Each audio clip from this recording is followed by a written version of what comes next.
So the title of this podcast is Smooth Seas Do Not Make Skillful Sailors.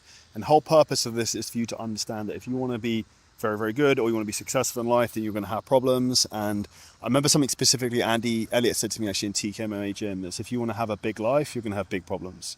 And over the last few months I've had, and probably right now, I have more problems than I've ever had before, but I'm also seeing more success.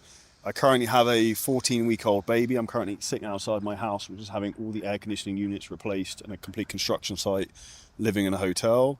I also have my father, who I found out a week ago has cancer. I have a team of 30 plus people that I have to manage. I have 300 plus clients I have to look after and ensure kind of win. The pressures of things that kind of happen in social media. And I think all of those things kind of get on top of some people. And I think what is important for anyone who is watching or listening is to understand is that the higher the amount of stress that you can put yourself through, the stronger the individual you become and the higher level of success you can achieve. And essentially, you becoming successful with whatever you want in life is a war of attrition. It is survival of the fittest, as who can endure the most challenging tasks and keep going when they feel like it or not.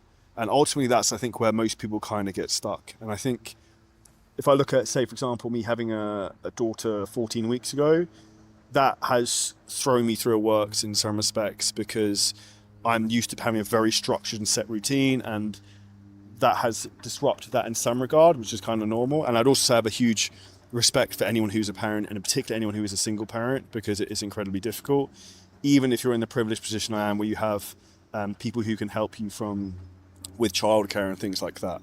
Now, with some of the things that have happened in terms of being a parent and maybe having some very disrupted sleep, I think what that's made me realize is the importance of sleep, and two, it's actually focused me to improve my decision-making ability on what I decide to do and what I decide not to do.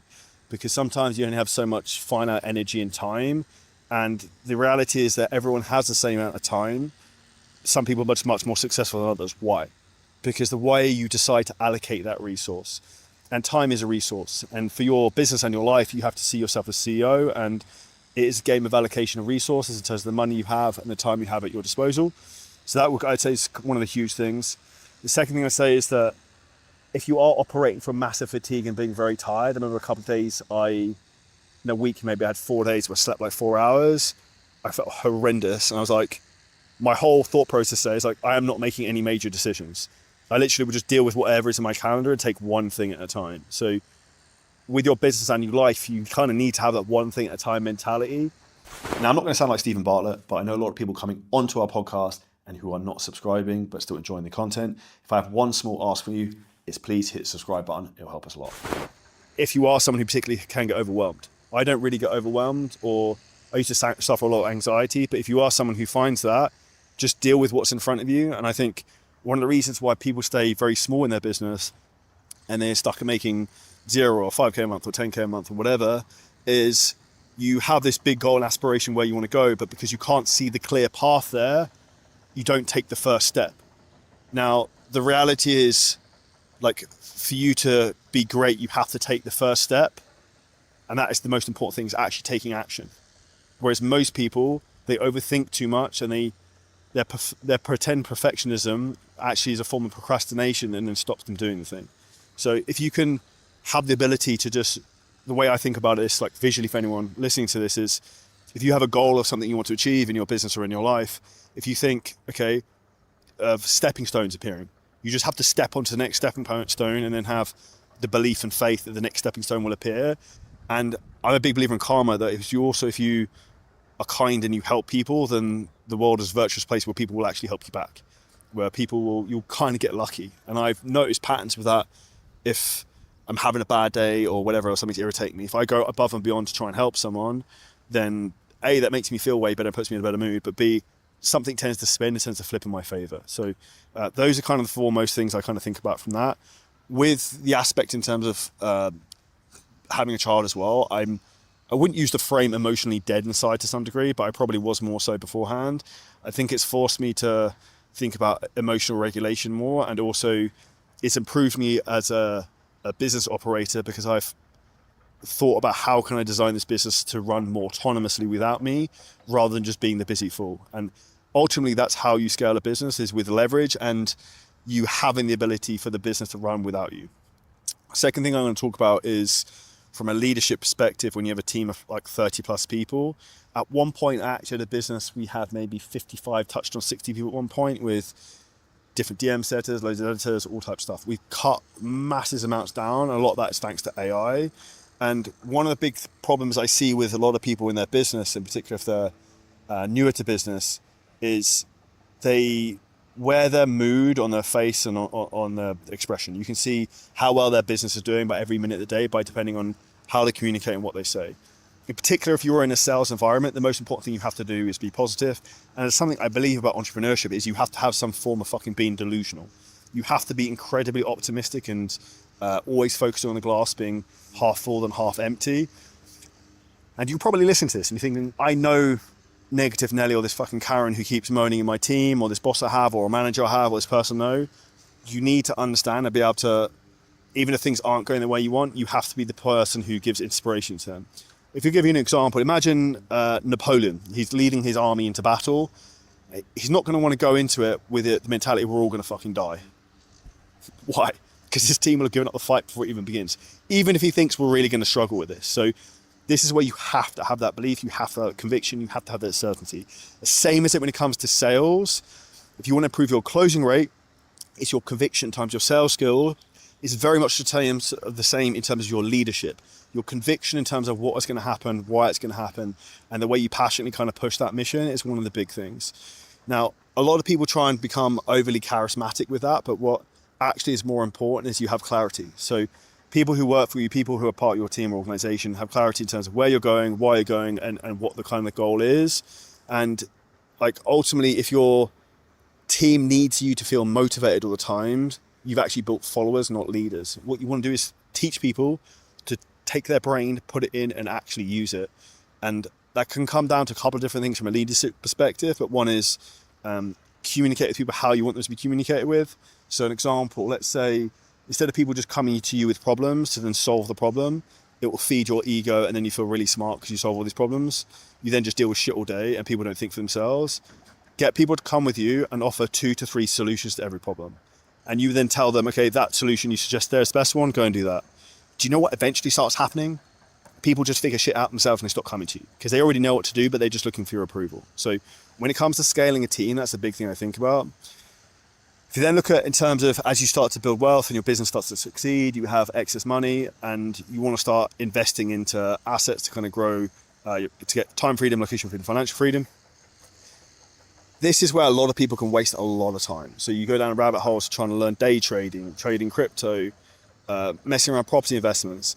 My honest advice for everyone having done all of those things I have just mentioned and lost money in forex trading, lost money in crypto, is focus on your business just making loads and loads of money and then get a very safe, easy investment strategy. Something like, which I'm currently doing, is investing in a wealth management fund. I will take money, I will invest it in that with the guy I use. They invest across 2,000 different companies and I do nothing. And that will go up 10 to 15% a year without me doing anything. And that's diversified and it's safe. And do you know what it does? It allows me to have huge amounts of mental bandwidth back because I'm not thinking about looking at crypto charts or refreshing coin market cap on a daily basis. So peace of mind beats potential upside every time. And that's something you kind of have to think about. So if you want help in terms of what I do for the wealth management side investing stuff, if you just DM me on Instagram, I can intro you to the guy who we use. Absolutely crushes. Now, if you come from a content perspective and having a lot of stuff on my plate at the moment, what is the best way to film, get content pushed out? We're filming this podcast right now on the beach. And this morning we did a business scaling workshop in Allocate gym for 3 hours. That'll be a 3-hour YouTube video. There'll be loads of reels from it. There'll be loads of images from it.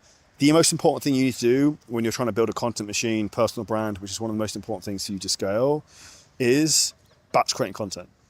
You do not want to be doing anything in your business or life really kind of one by one. So one of the fastest ways to actually have huge amounts of leverage and actually even kind of know what content works, going to have an impact, is generally just posting more. And I could say with 99% conviction, anyone listening to this, you should be posting more content because you will make more money, provided you are making content for the right reasons. So if you look at a lot of people make humorous content and might get a lot of views, but who is that person? They're a joker. Do you buy from jokers? Probably not. So there's also a difference between virality and content that shows authority, trust, and social proof, which ultimately is what's going to help you to grow your business. Now, if you think as the business operator listening and watching to this, and you want to be the skilled sailor in this scenario, you have to understand, like I said earlier, allocation of resources, your time and money. You should not be editing your own content. You eventually try and want to get the system to the point where you can just rock up, sit down, rip the video, whatever you got to say, and then you never see it again until it's posted on the internet. That is the game, and that's when you can build the business to a machine. Now, when it comes to from your standpoint, from an ideation standpoint with content, what you have to think about with coming up with ideas and your mindset with that is I would try and focus on having time set aside where you can be creative and let your brain just drift. Personally, I think things like the weekend is probably the best thing to do then. I wouldn't be trying to do content ideation when I'm about to go into sales calls, because your brain is in a completely different spectrum in terms of kind of what you want to be doing. Now, something kind of very personal to talk about is I found out my father had cancer a week or so ago, and that is something that is obviously a difficult challenge to kind of deal with, and it reinforced a couple of things to me. One is that there's only one guarantee in life, is like, no, you're not making out of it alive. And number two is that you can't control every scenario in life. So no matter how kind of talented or gifted or whatever resources you have, there's some things you kind of can't do. But regardless of the situation you have going on with personal things like that, is you still have responsibility to do the work you need to do, build the business you have, deliver for your clients, and like kind of continue the mission you have. I think that is something where, whether it's right or not, some people have the ability to compartmentalize problems, and other people use them as an excuse and maybe just can't manage to hold those things together. And I think what's important for people to understand, and maybe situations like that, it's very personal. It's fine whichever side of the coin you sit, but I always think of like what would make that person proud of me. Is it if I had a meltdown and stopped working, or I just continued to do the thing that I was good at, that they were proud of me for doing? So ultimately, if you have the ethos that you will do the thing that will make someone proud of you, then you're more likely to probably do the right thing in that type of framework. Now, to come on to at the age of 36 I am now, which is kind of mortifying, and 4 years to 40, something I've got noted down here is protecting energy across everything. So like the most important thing you have is your time and energy. And you like, if you're awake 16 to 18 hours a day, you're not going to have 16 hours of like 10 out of 10 kind of productive hours, which means, in my opinion, you probably have 3 to 4 hours of hardcore focus where you can get a lot of shit done. Now, this means you need to be able to protect your focus at the most important times. In my opinion, that's generally the morning when you first wake up. You're the most creative, you get the best kind of ideas.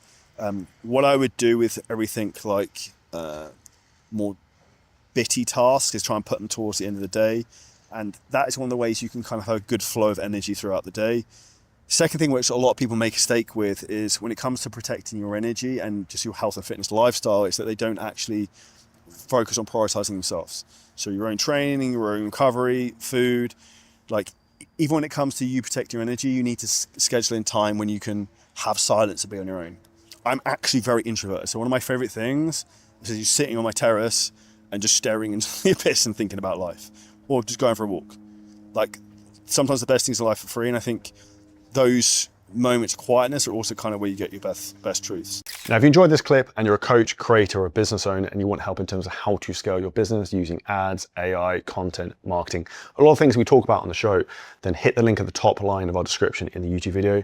You can book on a call with us and we'll walk through the whole process, audit your business, and show you where there's huge opportunities for you to scale.